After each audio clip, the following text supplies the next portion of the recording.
Hi everyone, I'm just leaving Costco and I just want to report I have never seen so much food in one place that's completely organized and people cleaning everywhere than I ever before. So the food supply, at least here in the Chicago area, seems to be doing just fine, and somebody needs to eat all this food now.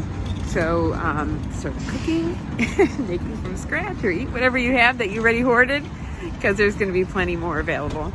And yeah, and everybody was washing. They were washing the handles, they were washing the belts. People were all calm. Nobody's rushing because no one has anywhere else to go. And the sun is shining, so it's a good day. Take care, keep yourself safe, and don't hoard stuff. There's plenty. Bye.